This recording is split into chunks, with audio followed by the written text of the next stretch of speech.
देश की राजनीति में कुछ नाम ऐसे होते हैं जो सिर्फ पदों से नहीं बल्कि अपने फैसलों से इतिहास रचते हैं।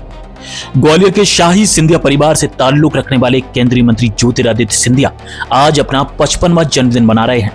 यह जन्मदिन सिर्फ निजी उत्सव नहीं बल्कि उस राजनीतिक यात्रा का प्रतीक है जिसने मध्य प्रदेश की सियासत की दिशा और दशा दोनों बदल दी। कभी कांग्रेस की रीढ़ माने जाने वाले सिंधिया आज भारतीय जनता पार्टी के सबसे मजबूत स्तंभों में से एक हैं। अगर मध्य प्रदेश की राजनीति में किसी एक परिवार का सबसे गहरा असर रहा है तो वह ग्वालियर का सिंधिया परिवार है। राजशाही विरासत से निकलकर लोकतांत्रिक राजनीति में खुद को स्थापित करना आसान नहीं होता, लेकिन सिंधिया परिवार ने दशकों से यह कर दिखाया है। माधवराव सिंधिया की राजनीतिक विरासत को आगे बढ़ाते हुए ज्योतिरादित्य सिंधिया ने न सिर्फ जनता का भरोसा जीता बल्कि समय के साथ अपने कद को और ऊंचा किया। 1 जनवरी 1971 को मुंबई में जन्मे ज्योतिरादित्य सिंधिया को राजनीति विरासत में जरूर मिली, लेकिन उनकी पहचान केवल राजघराने तक सीमित नहीं रही। पिता माधवराव सिंधिया की आकस्मिक मृत्यु के बाद उन्होंने कांग्रेस के जरिए राजनीति में कदम रखा। पढ़े लिखे, सौम्य और आधुनिक सोच वाले नेता के तौर पर उन्होंने जल्द ही अपनी अलग छवि बना ली। कांग्रेस में रहते हुए वे युवा नेतृत्व का चेहरा बने और केंद्र की राजनीति में भी महत्वपूर्ण जिम्मेदारियां निभाई। कांग्रेस में रहते हुए सिंधिया का रुतबा किसी से कम नहीं था। वे यूपीए सरकार में मंत्री रहे, पार्टी के महासचिव बने और मध्य प्रदेश में कांग्रेस का सबसे बड़ा चेहरा माने जाते थे। लेकिन राजनीति में सिर्फ मेहनत नहीं, सम्मान और भरोसा भी उतना ही जरूरी होता है। 2018 का मध्य प्रदेश विधानसभा चुनाव सिंधिया के राजनीतिक जीवन का टर्निंग पॉइंट साबित हुआ। कांग्रेस सत्ता में तो आई, लेकिन मुख्यमंत्री पद के लिए ज्योतिरादित्य सिंधिया की बजाय कमलनाथ को चुना गया। समर्थकों और कार्यकर्ताओं को यह फैसला स्वीकार नहीं हुआ। यहीं से सिंधिया और कांग्रेस नेतृत्व के बीच दूरी बढ़ती चली गई। यह दूरी धीरे धीरे असंतोष में बदली और अंततः 11 मार्च 2020 को वह दिन आया जिसने मध्य प्रदेश की राजनीति को हमेशा के लिए बदल दिया। ज्योतिरादित्य सिंधिया ने कांग्रेस छोड़ दी और अपने समर्थक 22 विधायकों के साथ भारतीय जनता पार्टी में शामिल हो गए। नतीजा यह हुआ कि कमलनाथ सरकार गिर गई और भाजपा की सत्ता में वापसी हुई। इसे सिर्फ दल बदल कहना गलत होगा, क्योंकि इस फैसले ने भाजपा को मध्य प्रदेश में वह बढ़त दिला दी जिसे राजनीतिक जानकार आज भी अजय स्थिति के रूप में देखते हैं। भाजपा में शामिल होने के बाद सिंधिया के लिए 7 जुलाई 2021 का दिन ऐतिहासिक साबित हुआ।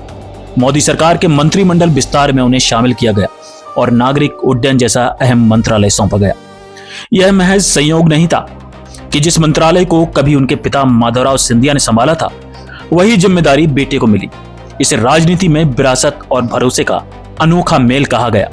बाद में सिंधिया को टेलीकॉम मंत्रालय की जिम्मेदारी भी मिली, जहां उन्होंने 5G विस्तार, डिजिटल कनेक्टिविटी और पूर्वोत्तर भारत में संचार सुविधाओं को मजबूत करने जैसे अहम प्रोजेक्ट्स पर काम किया। यही वजह है कि आज पीएम नरेंद्र मोदी खुले मंच और सोशल मीडिया पर उनके काम की सराहना करते नजर आते हैं। 2023 के मध्य प्रदेश विधानसभा चुनाव में भाजपा ने प्रचंड जीत दर्ज की।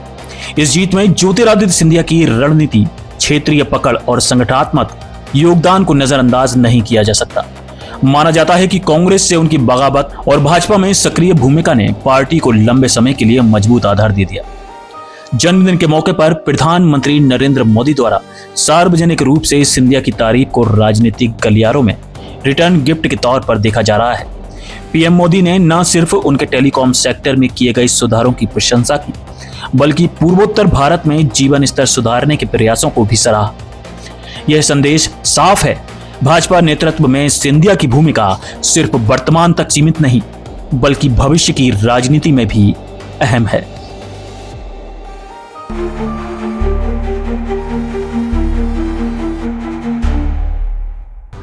हमारी ये खबर देखने के लिए, लाइक करने के लिए और खबर को शेयर करने के लिए आपका बहुत बहुत शुक्रिया। अगर आप हमारे YouTube चैनल को सब्सक्राइब करेंगे तो आपका बड़ा आभार होगा।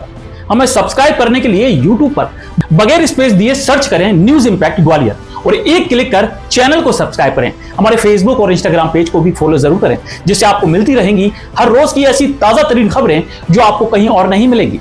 और हाँ, हमारे चैनल पर खबरें व अपने संस्थान का विज्ञापन देने के लिए अपने मोबाइल फोन में ये नंबर जरूर सेव करें।